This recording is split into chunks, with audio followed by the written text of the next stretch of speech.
everybody, and welcome back. I am Will Beeman, the production manager for College TV, to a season premiere of Hello Fort Wayne. And Hello Fort Wayne is the program we have out of College TV that brings in cool people that are around the city or the area doing cool things. And to start off this season of episodes, we have Tyler Davis, who's the owner, nutrition coach. I'm trying to remember what all you told me. Father, husband. All the things. Yeah, pretty much everything. Yeah, so a little bit of.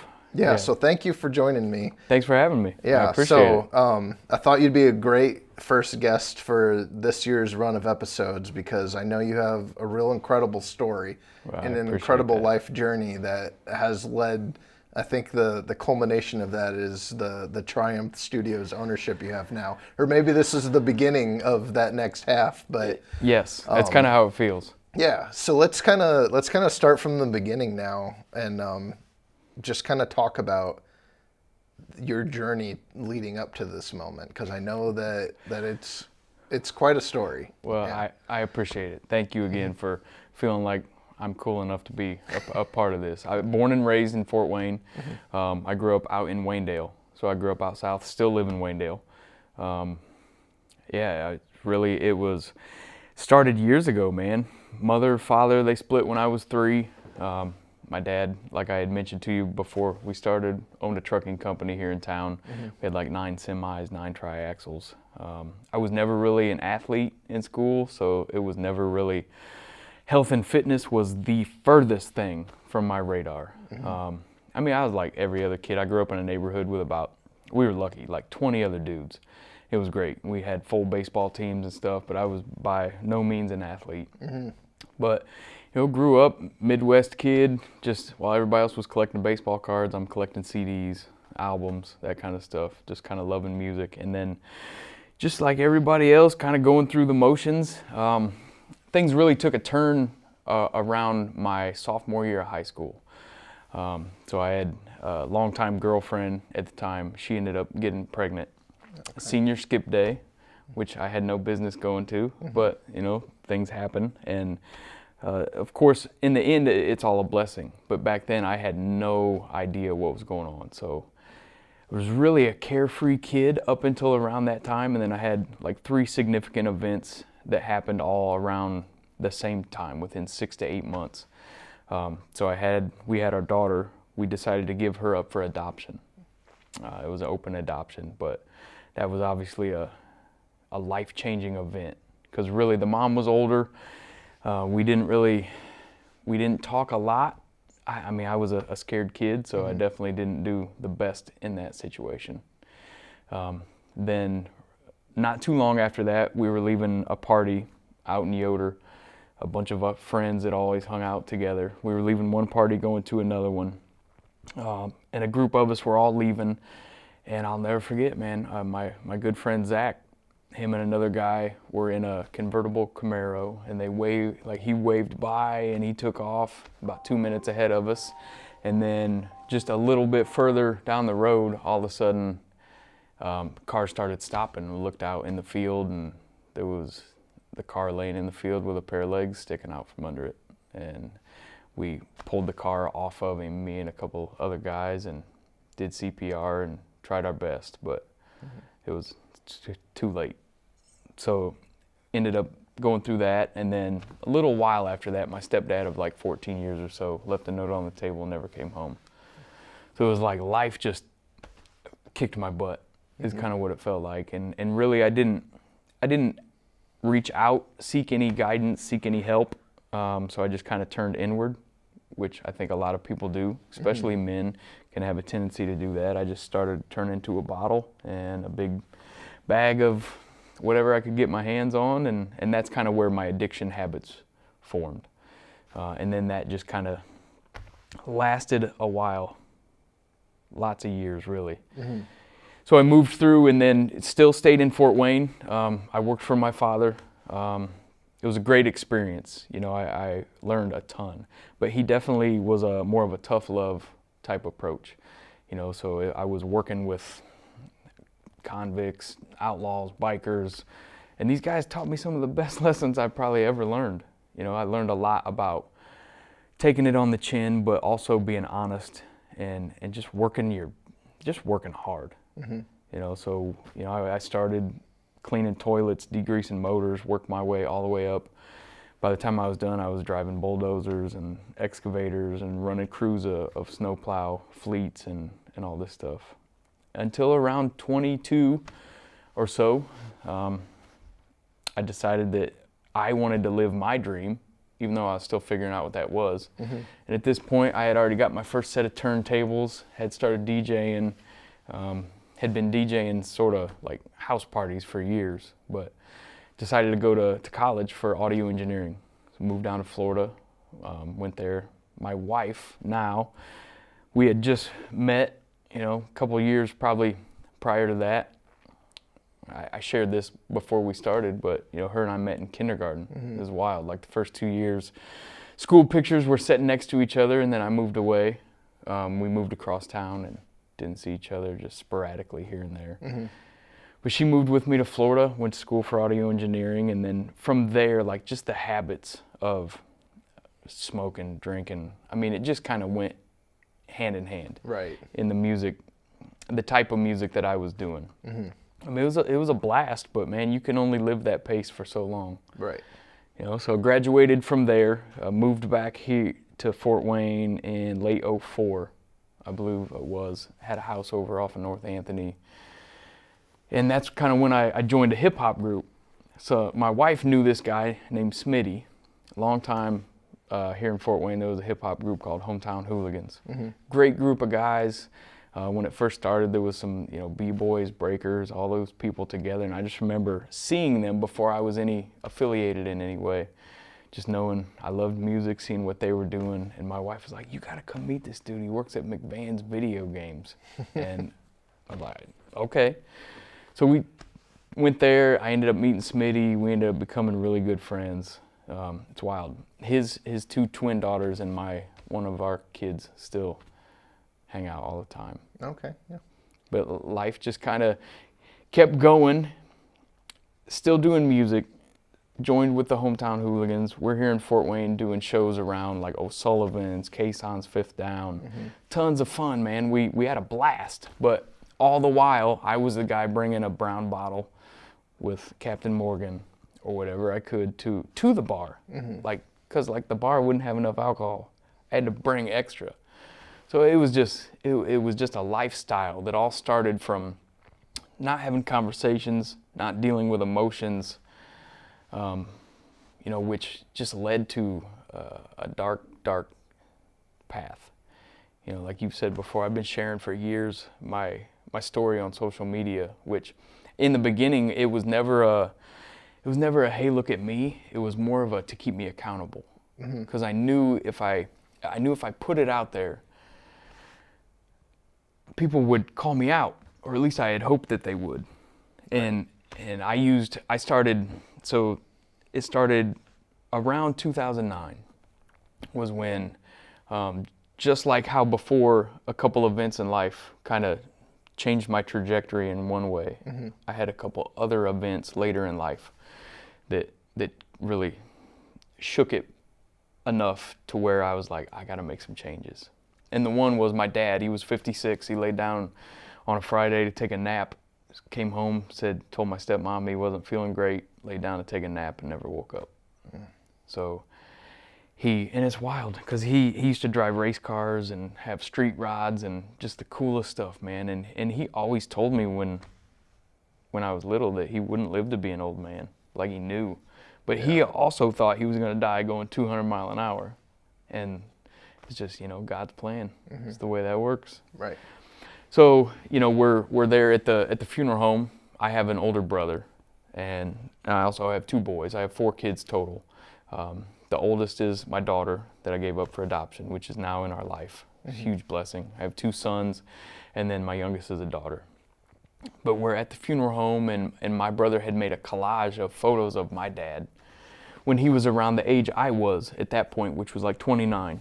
And a bunch of these guys, we used to work together and stuff, they'd come up, and it was about 6 different guys, 6 different occasions. We're standing there, and they're like, wow, I forgot how big your dad used to be. They'd pause, and they'd be like, man, you look just like him. And I did. I looked just like him. And after like the 6th time, man, I'm just sitting there and I look over and there's my dad laying in a casket. And I'm like, I'm literally walking in his footsteps. You know, so that obviously gets me thinking. And then I finally ended up getting a DUI. And I remember just a week before, I remember joking with my neighbor, Bubba, great dude. And I just remember saying, like, it blows my mind. Like, at this point, it's not a matter of if I'm going to get a DUI, it's when. Yeah. And literally a week later. And I was at home drinking, tried to go to Taco Bell to get a Nacho Bell Grande, and ended up in handcuffs looking at Taco Bell. But again, God's plan, man. It's what I needed.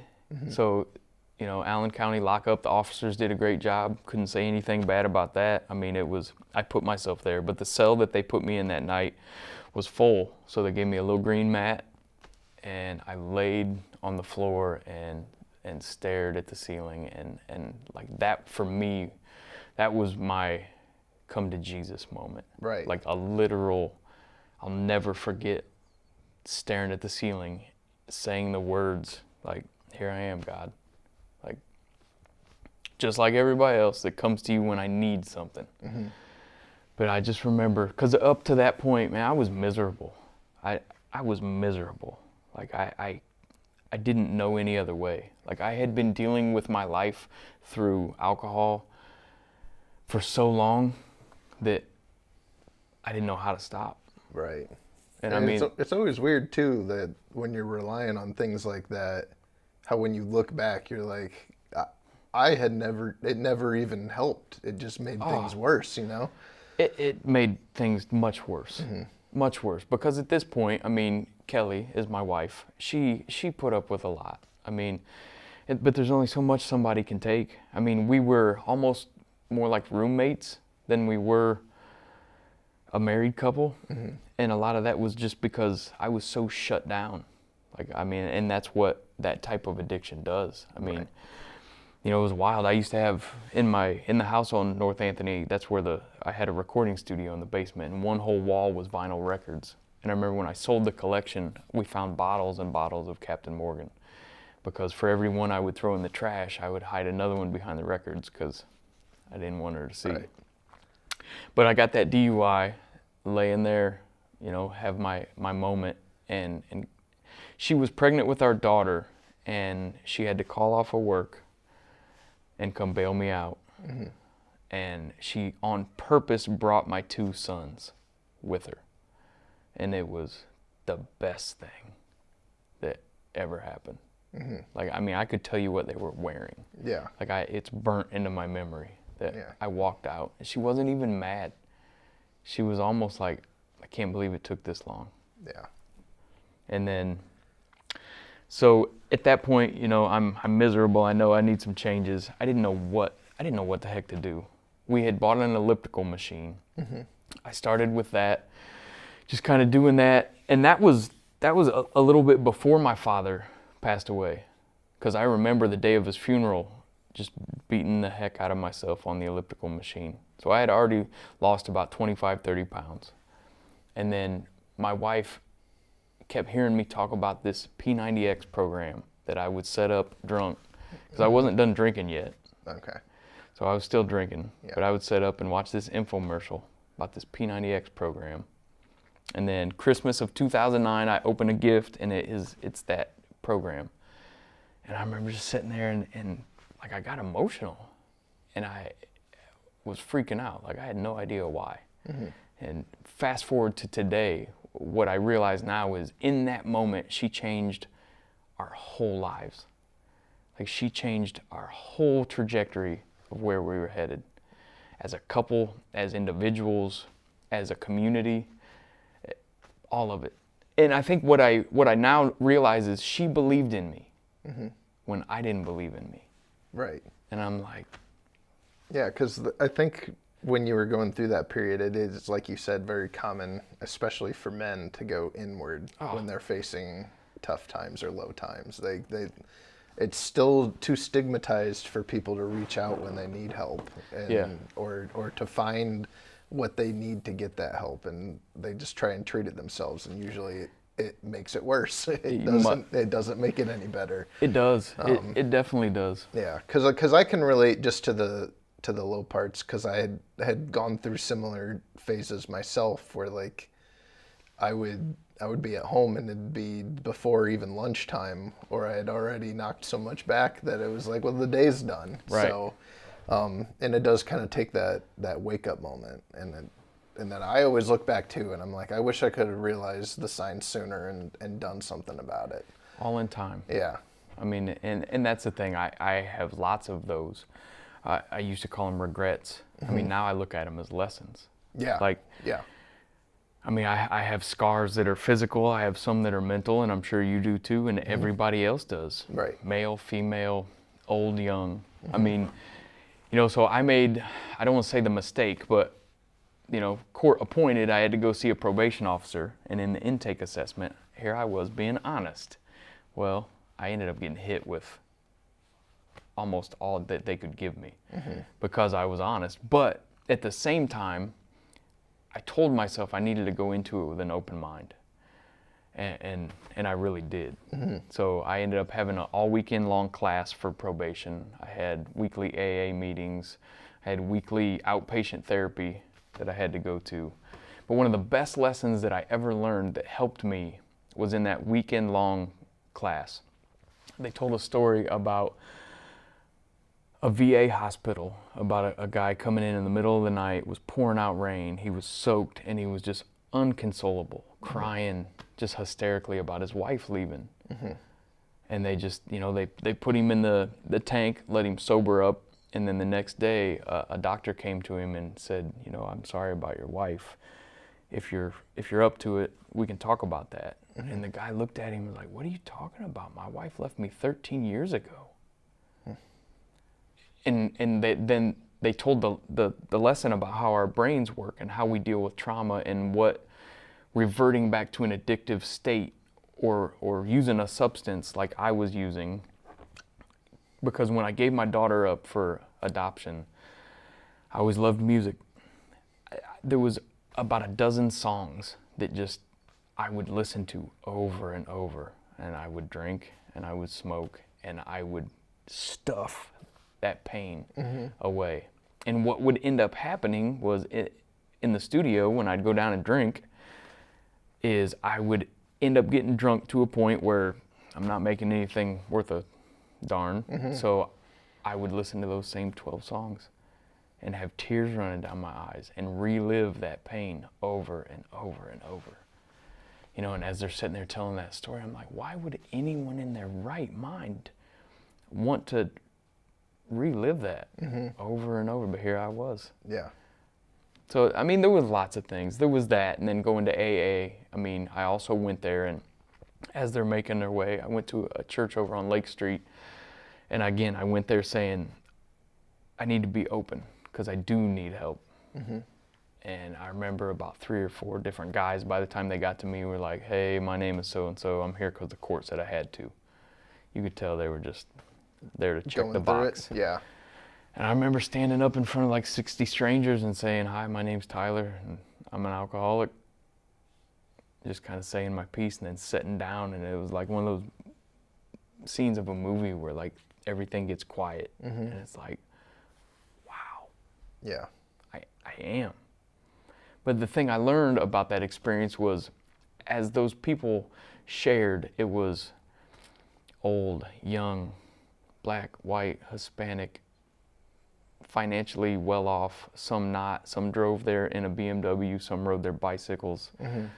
It didn't discriminate. Like, Yeah. it is going to get all of us if we allow it. Right. I mean, which, you know, so fast forward back to the P90X thing. I'm an addict, man. To this day, I have an addictive personality. So I needed something to channel my energy to. Well, Right. the P90X program became that for me. So I tried twice before it stuck. And I gave up, because I mean, if you've ever done that program, it is it's rough. Yeah, It's hard. I've never done the P90X, but I've attempted the Beachbody one. Yeah. And yeah, it was too hard. There's a ton of them on there, and yeah, the very first one is chest and back, and I'll never forget. Like, I could not do any pull-ups. There was no way. I could barely do 4 push-ups. Right. And that's part of what was discouraging in the beginning. But the thing I connected with, because up until that point, I had a stereotype that I thought like fitness programs were like perfectly chiseled people and perfect behavior, and like here was this dude Tony Horton just goofing off. I mean, he was still fit, but Yeah. at that time he was 43, and he's just goofing off and kicking your butt in this program. But it just opened my mind to like, okay, I can have fun with this.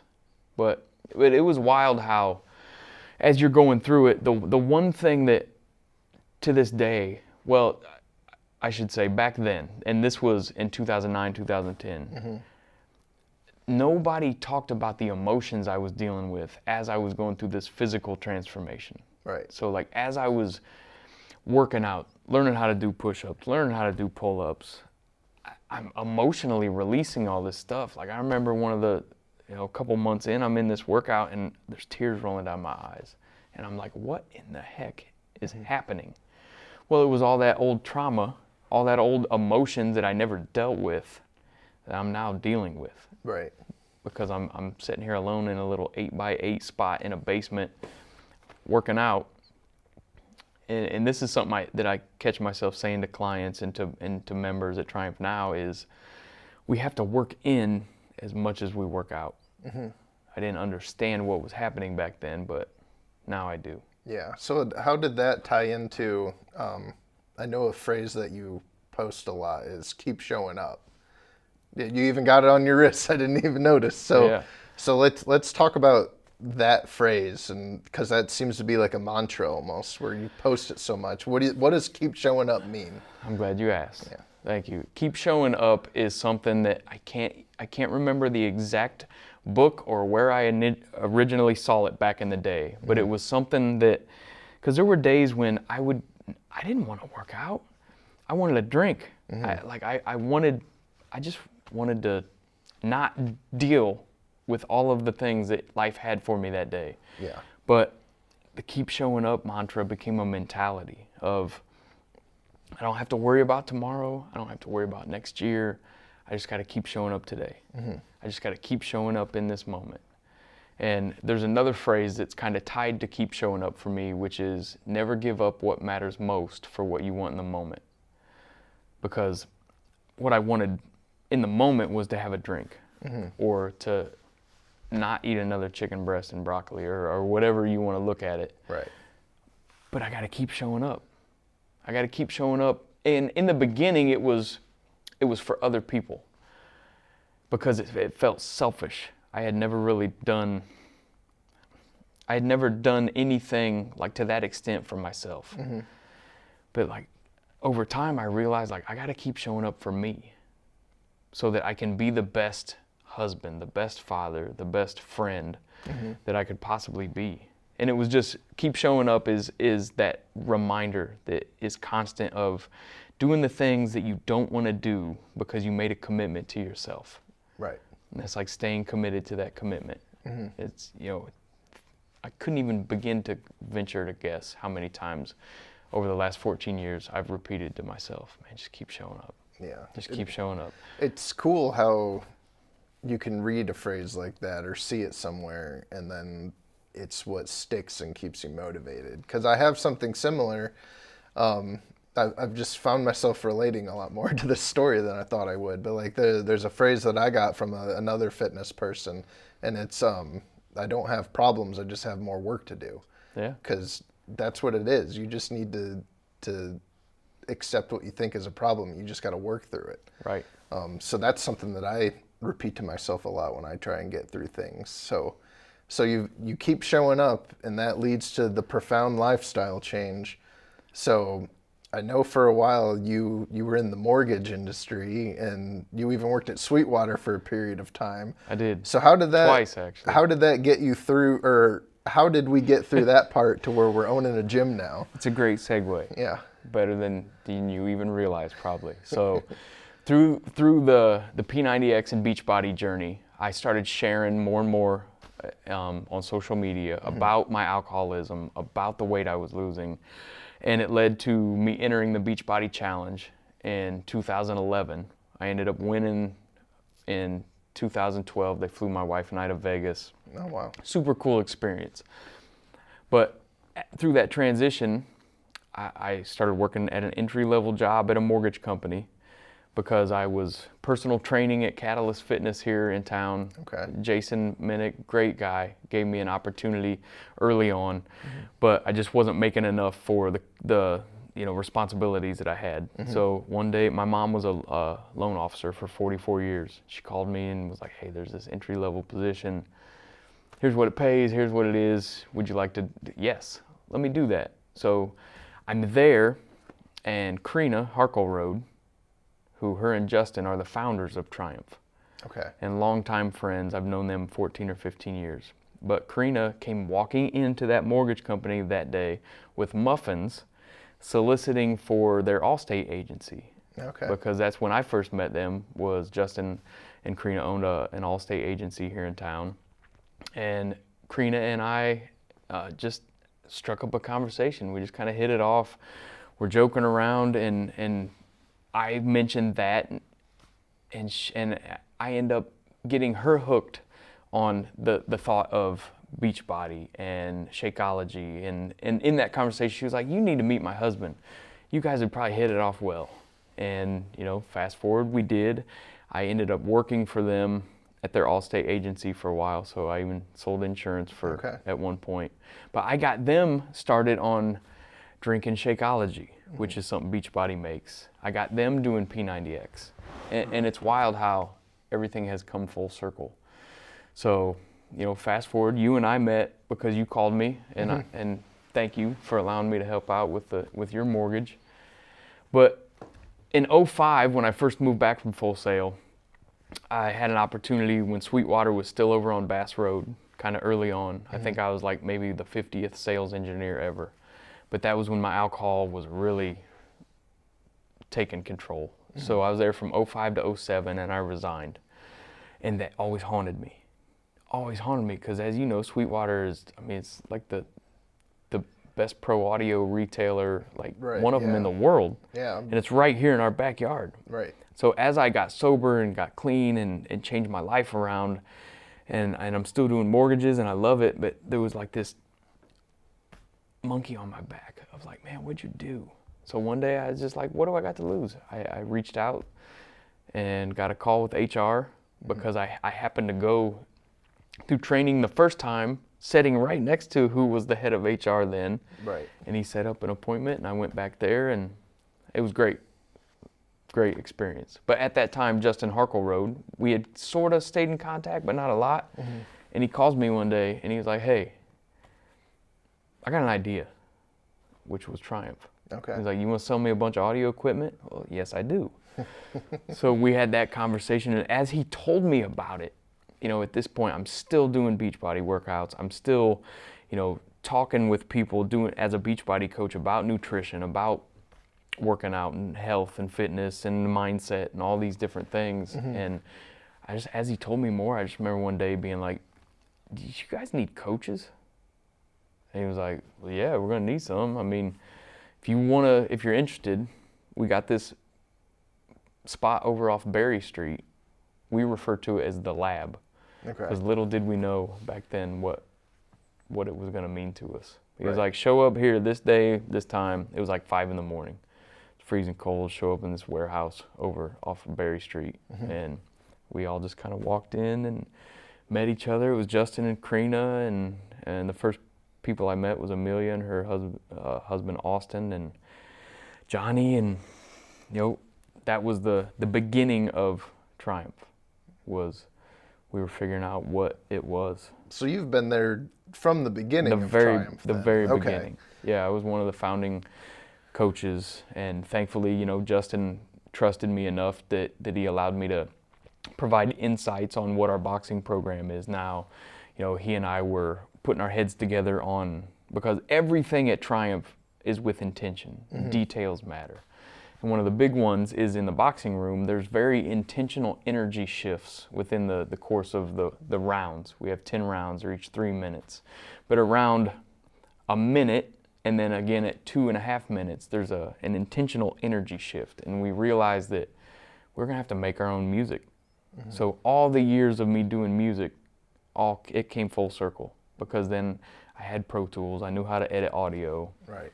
So we start making our own library of music, and just all of the different things came together. And then, you know, we ended up training for about 9 months or so together. We basically lived, back then there was like 10 of us maybe. Mm-hmm. It felt like we lived together. And then the Triumph location, which is over in Apple Glen, our current location, yeah, construction was almost complete, and then COVID happened. Okay. Which is not ideal for the launch of a fitness studio. Right.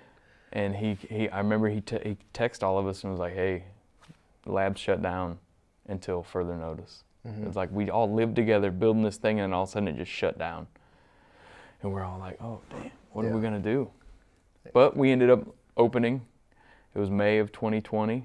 You know, we had COVID protocols. We wore masks. Yeah. It was a whole thing. Yeah. But it's rough for everybody around that time. Right. Yeah. But thankfully, Justin and Karina believed in it enough, and the team, a lot of the founding people are still there. They all believed in it enough. Mm-hmm. And thankfully, the community of Fort Wayne believed in the vision and got behind us.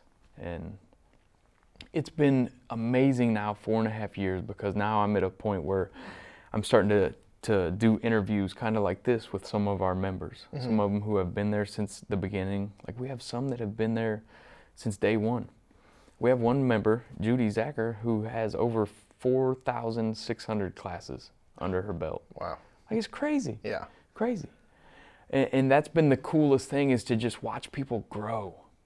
And not only that, but we have grown. Mm-hmm. You know, but it's wild how all of the years of what I may have used to refer to as the dark past, or the things that scarred me so deeply, are now things that I use on a daily basis when I'm coaching, or when I'm having a conversation with a nutrition client, mm-hmm. or I'm having a conversation with somebody on my team who might be struggling with a certain situation or whatever. And it's the keep showing up mindset. And it's all that goes into that, because kind of like you said a minute ago, it's like we have to accept the reality of what it is today. Mm-hmm. Like, avoidance is not going to get us where we're going. Yeah. And I think, to kind of tie this back to one of the things that I wish Beachbody did a better job of back then, that I feel today they do a great job of it, was at Triumph we talk about the emotions.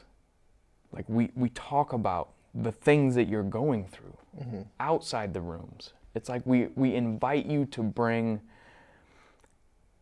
what you're going through outside into the room and handle it. Yeah. Like, handle it here, so that you're strong enough mentally and physically to be prepared for out there. Because it's never going to stop coming. Mm-hmm. I mean, as you know, I mean, life has a way of just when you think like, okay, what else? It's like, glad you asked. It'll let you know, yeah. So since you were there from like the formation of it, and you're good friends with the founders of it, how did the transition happen to you taking over as owner? Another great question. It was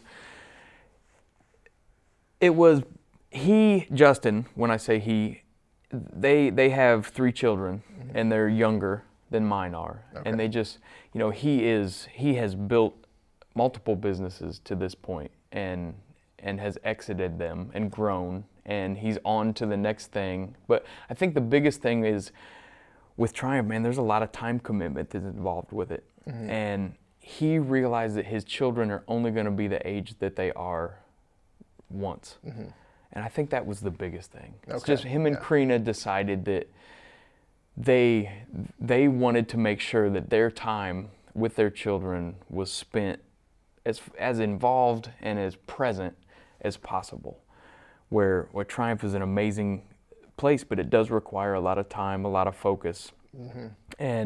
And they also didn't want to just sell it to some big corporation or to some franchise place that might come in and undo the vision and the heart and soul of what Triumph is, which is, in a lot of ways, it's our team. It's the people. It's not just Justin. It's not just Karina. It's not just me. It's not just Kelly. I mean, there are so many people that make up what Triumph is, as a team, as a community, you know. And I think that's one of the coolest things, that we all have that common understanding that it's us. You know what I mean? Am I the owner? Yes. Am I the one in charge of making final decisions in lots of ways? Yes. But it's not just me. Like, we are moving the Triumph vision forward. And I think that's what him and Karina realized, that they wanted to make sure that didn't get lost.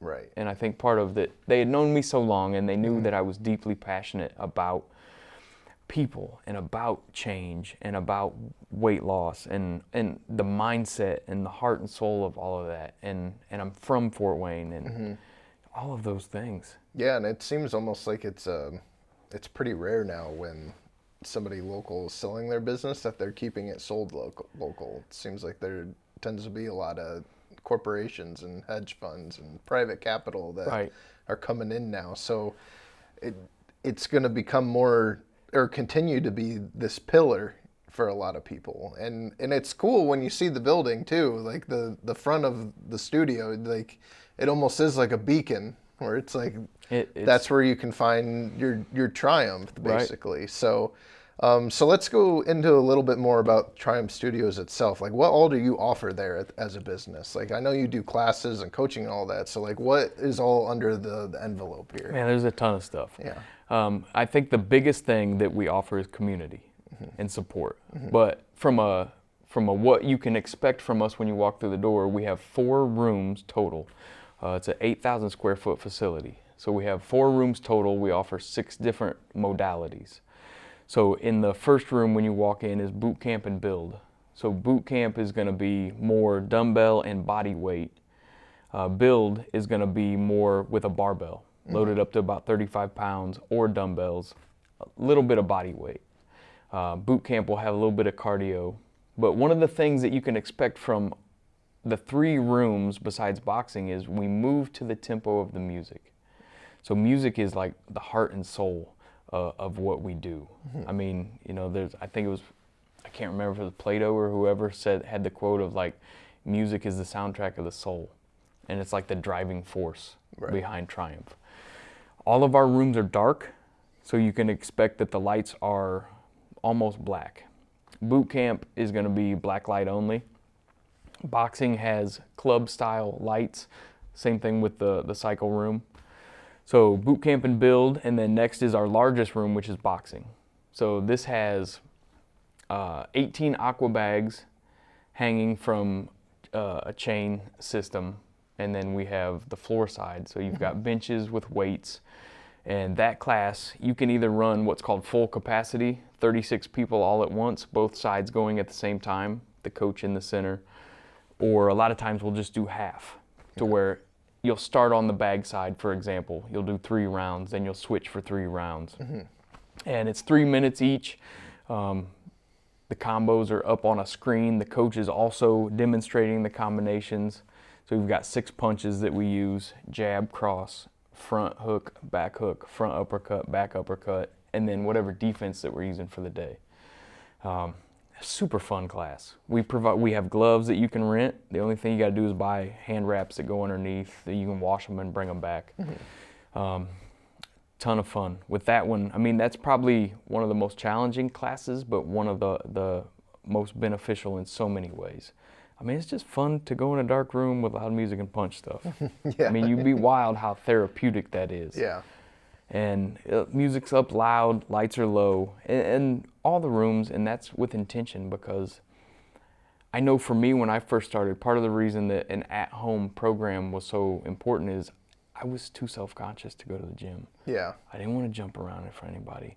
I didn't want people to hear me breathing heavy. So the lights are low, nobody's looking at you. The music's loud, no one can hear you breathing. I mean, we're focusing on you from a coach standpoint, making sure you're safe, but no one around you is judging you. Right.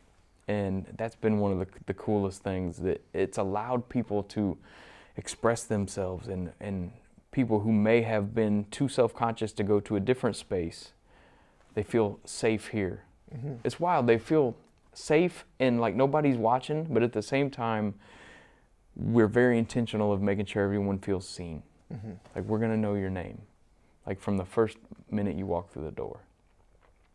The cycle room is basically dancing on bikes.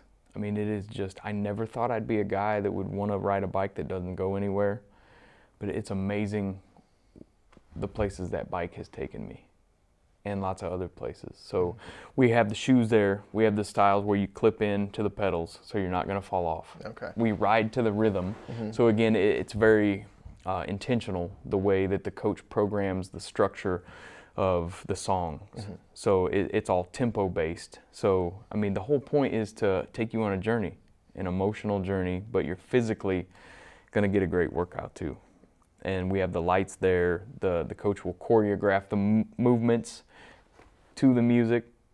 So you can, I mean, with cycle, you can expect a journey, mm-hmm. you know, and then kind of like what I was talking about, where all the rooms we talk about mindset, but in cycle we have a very intentional spot called Triumph Time. It's towards the end of the workout.